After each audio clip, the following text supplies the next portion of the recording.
বেবিচার পুরা বংশধারাকে কলঙ্কিত করে দেয়, শুধু তার নিজের জীবন না, তার বংশধারাটা কলঙ্কিত করে দেয়।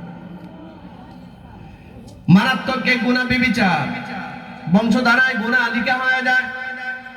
আরে আমরা গুনাহ করলে, বেবিচার করলে অনুতপ্ত হই না, গুনাহ করলে আমার কাছে অনুতপ্ত আসে না। একটা হাদিস শোনায় আপনাদেরকে বলবো, হাদিসটা বলবো।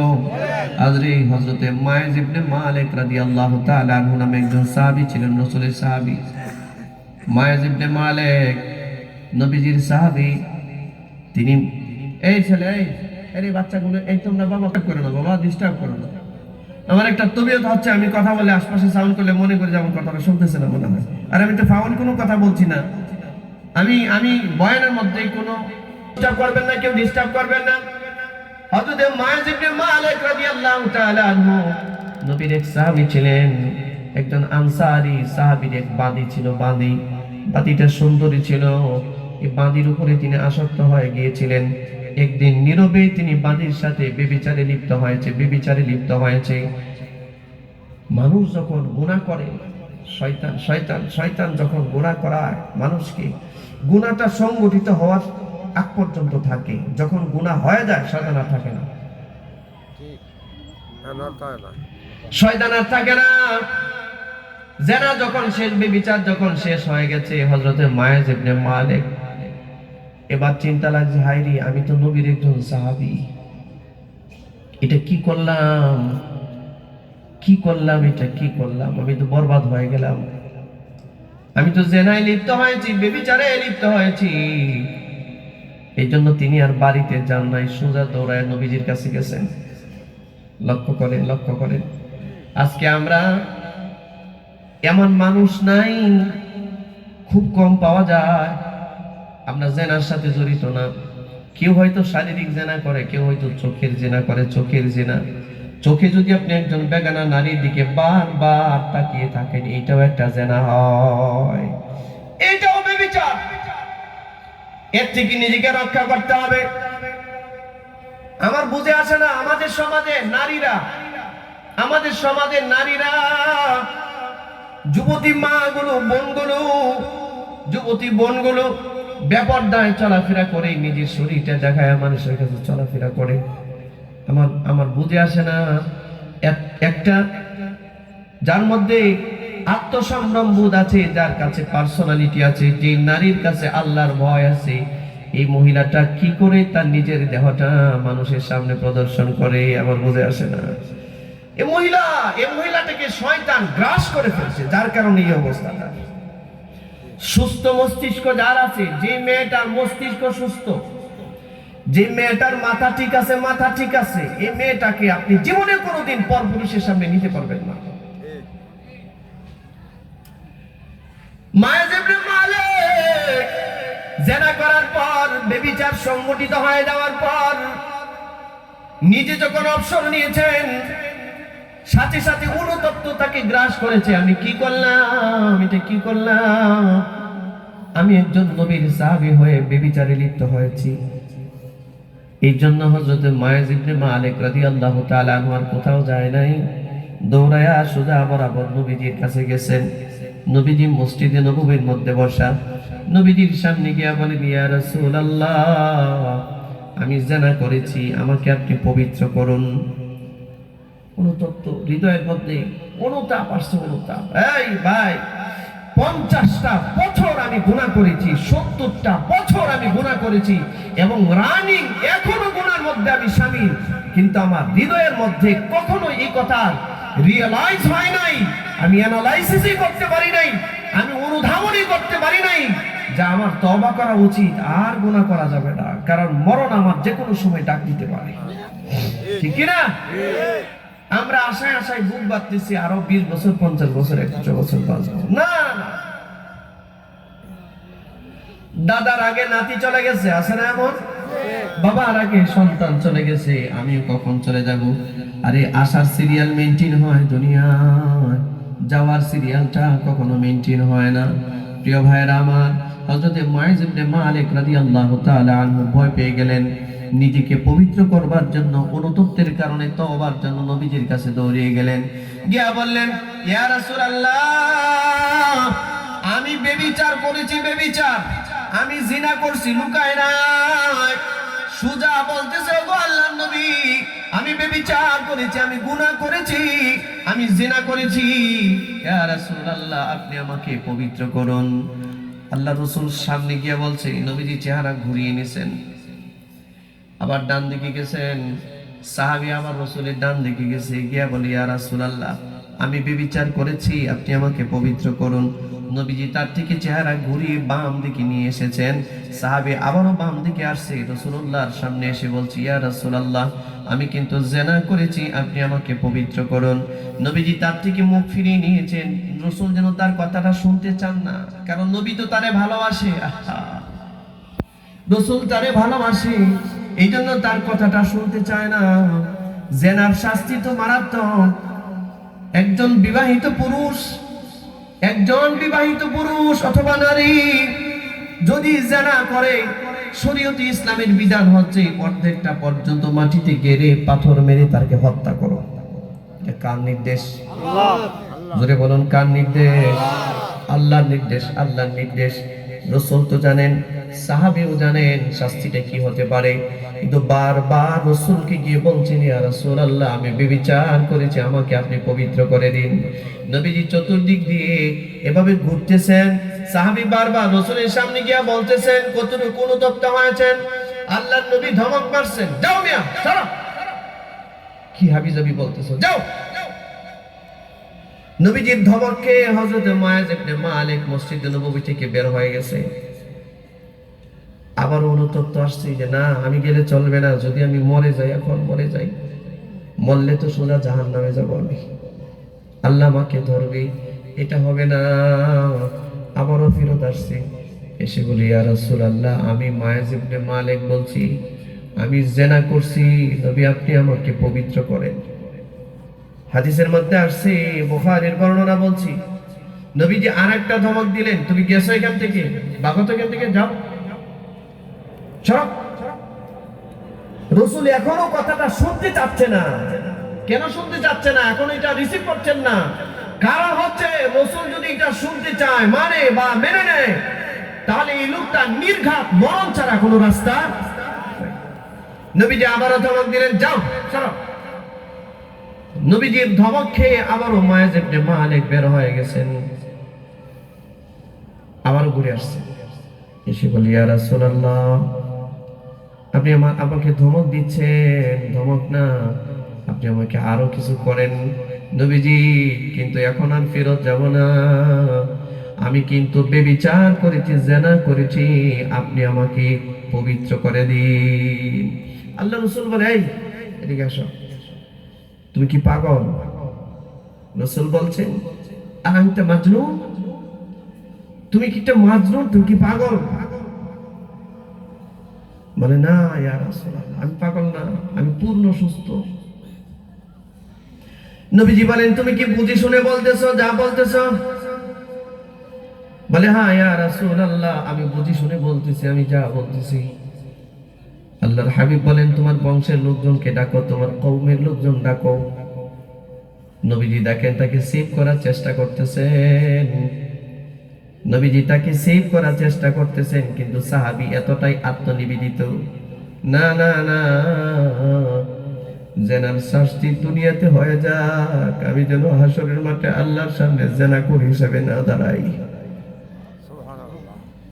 হয়তো মরণ হবে আমার, হয়তো লোকেরা আমাকে পাথর মেরে মেরে ফেলবে, মেরে ফেলুক, তার উপর এরকম জিনা ব্যভিচারের কলঙ্কের দাগ নিয়ে আমি আমার রবের সামনে দাঁড়াতে পারবো না।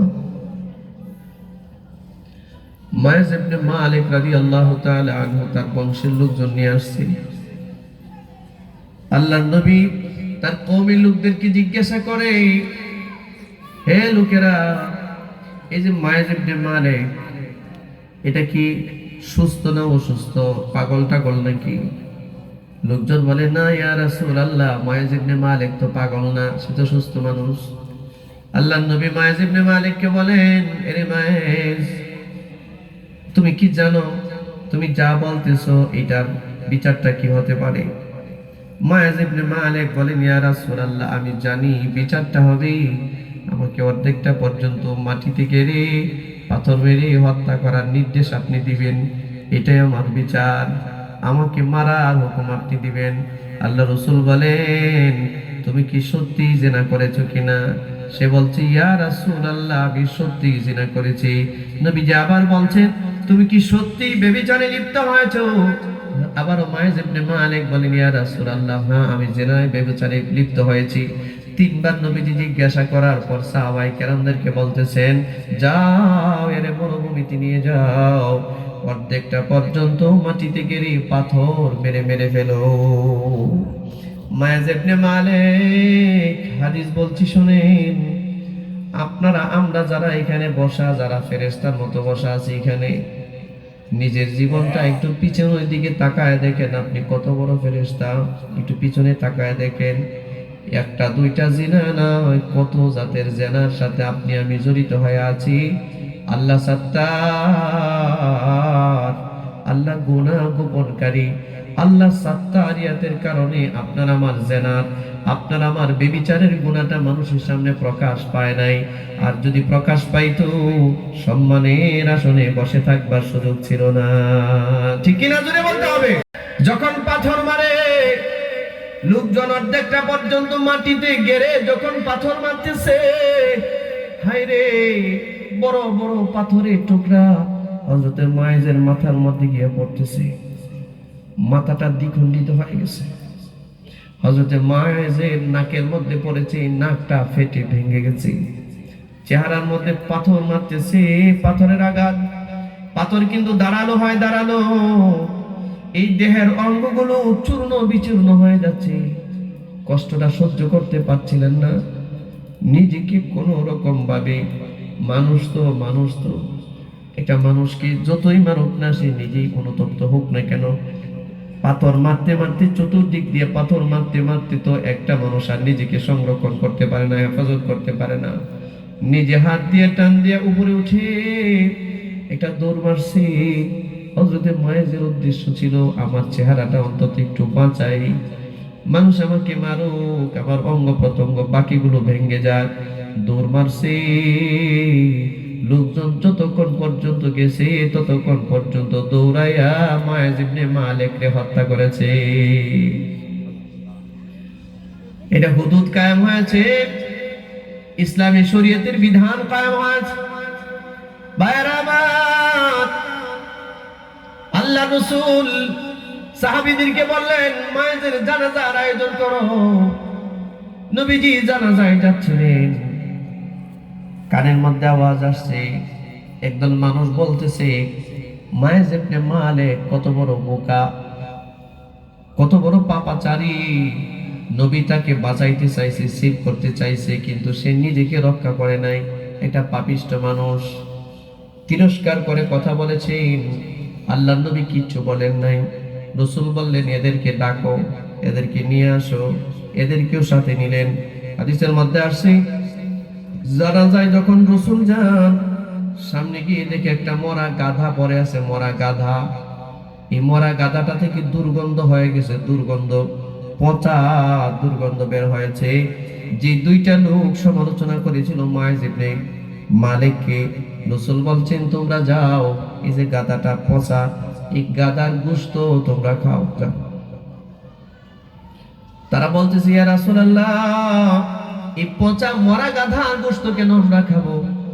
নবীজি বললেন, একটা সাহাবী মারা গেছে, তওবা করছে, এই লোকটারে নিয়ে তোমরা সমালোচনা করেছো। তোমরা তো মরা গাধার গোশত খাওয়ার চেয়ে নিকৃষ্ট কাজ করেছো। যাও, মরা গাধার গোশত খাও গিয়া। দেখুন তো আমাদের জীবন ব্যবস্থা কেমন। আজকে দোকানপাটে, চার দোকানে আমরা যখন বসি, সেই 3টা থেকে শুরু করে রাত্রে 8টা পর্যন্ত একটা মানুষ চার দোকানে বসা থাকে। এই 3-4 ঘন্টা সময় বসে আপনি কি কথাগুলো বলেন? আপনি এটাই বলছেন, অমুকের এই হয়েছে, তমুকের সে হয়েছে, অমুকের মেয়ে চলে গেছে, অমুকের ছেলে চলে গেছে, এই সমস্যা, ওই সমস্যা, দুনিয়ার যত বেহুদা কথা সব আপনি বলতেছেন। ঠিক না? এই মানুষ আছে না, এই মুরব্বী মানুষগুলো এই কাজগুলো বেশি করে। এখনো কি সময় আসে নাই আপনার?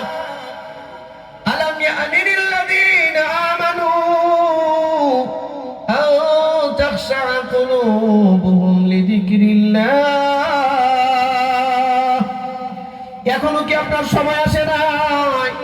এখনো কি আপনার সময় আসে নাই? এখনো কি আপনার সময় হয় নাই আল্লাহর স্মরণে নিজেকে, নিজের হৃদয়টাকে বিগলিত করার? আত্মাটার আর কত নষ্ট করবেন আপনি? জানেন, একটা মানুষের গীবত করলে পরে, একটা মানুষের গীবত করলে পরে এটা জেনার চেয়ে মারাত্মক গুনাহ। আল গীবাতু আশাদ্দু মিনাজ জিনা। আর আপনি আমি আমার জিন্দেগির একটা দিন হিসাব মিলাই, আমি যদি দিনে 1000 কথা বলি, এর মধ্যে দেখা যায় 800 কথায় বেহুদা কথা, হয় কারো সমালোচনা, না হয় গীবত শেখায়। আমি ঠিক না? নিজেকে ধ্বংস করতে থাকে। আর কত, আর কত এই পাপের ভিতরে আপনি আর কত লিপ্ত হবেন? আর কত লিপ্ত হবেন এই পাপে? আপনার উচিত ছিল, যে বয়স আপনার উচিত ছিল মসজিদের বারান্দায় গিয়ে পড়ে থাকা, ঠিক কি না? উচিত ছিল তওবা করা, উচিত ছিল একটু সময় পেয়েছে কোরআন তেলাওয়াত করা, উচিত ছিল সুবহানাল্লাহ বলা, আলহামদুলিল্লাহ বলা। বেহুদা কথা বলা উচিত নয়। কোন মুসলমান বেহুদা কাজ করতে পারে না, বেহুদা কথা বলতে পারে না, বেহুদা কোনো কাজ মুসলমান করতে পারে না। মানুষের জিন্দেগির সবচেয়ে আফসোসের বিষয় হবে মৃত্যুর পর মানুষ আফসোস করবে, আহ কি করলাম, যে সময়টা পৃথিবীতে বেহুদা আমি ব্যয় করেছি, এই সময়টার জন্য সবচেয়ে বেশি আফসোস করবে। নিজেকে রক্ষা করুন, নিজেকে রক্ষা করুন। মায়েজ ইবনে মালিকের ব্যাপারে আল্লাহ রাসূল বলেন, শোনো, আমার মায়েজ এত বড় তওবা করেছে, এই তওবাটা আল্লাহর কাছে এমন ভাবে কবুল হয়েছে। আমার মায়েজের তওবাটা যদি আল্লাহ তাআলা সারা মদিনার সমস্ত মুসলমানদের কাছে বন্টন করে দেয়, সবগুলো মানুষের ক্ষমা প্রাপ্তির জন্য মায়েজের একটা তওবাই যথেষ্ট। এতটাই অনুতপ্ত হয়েছিল, অনুতপ্ত। মুরব্বী বাবাজিরা, মা বোনেরা, ও আমার যুবক বন্ধু, তোমাকে বলি, তোমাকে বলি, আমি আমাকে বলছি, আপনাকেও বলছি, আপনাকে জিজ্ঞাসা করেন, আত্মজিজ্ঞাসা করেন, আত্মসমালোচনা করেন, মানুষের সমালোচনা বাদ দিয়ে নিজের সমালোচনা করেন। দেখেন আপনার জিন্দেগি হালতটা কোন পর্যায়ে আছে, আপনি এখন কোন স্টেজে আছেন। আপনি তো লোকমুখে মানুষ আপনাকে ভালোই জানতেছে, ভালোই দেখতেছে, ভালোই বলতেছে, প্রকৃতপক্ষে আসলে কি আপনি মানুষ কিনা, ভালো মানুষ কিনা? নিজেকে একটু জিজ্ঞাসা করেন, নিজেকে নিয়ে একটু ভাবেন, নিজেকে নিয়ে একটু আত্মসমালোচনা করেন, নিজের জিন্দেগিটার পিছনের দিকে একটু তাকান। আজকে 70 বছরে আপনার যে আমল, 20 বছরে কি এটা ছিল কিনা একটু জিজ্ঞাসা করেন, নিজেকে একটু ভাবেন একটু। আর কত শয়তানের দোকান মধ্যে পড়ে নিজেকে ধ্বংস করবেন। ফিরিয়ে আনেন, ফিরিয়ে আনেন। আল্লাহ আপনাকে ভালোবাসেন, নবীজি আপনাকে ভালোবাসেন, আমরাও আপনাকে ভালোবাসি। আমাদের সবার উচিত আমাদের মধ্যে একটা ভালোবাসার সম্পর্ক আছে কিনা? আছে না? মা সন্তানকে ভালোবাসে, সন্তান মা বাবাকে ভালোবাসে, ভাই ভাইকে ভালোবাসে, ছাত্র শিক্ষককে ভালোবাসে, শিক্ষক ছাত্রকে ভালোবাসে। সারাটা পৃথিবীর মধ্যে ভালোবাসার সম্পর্ক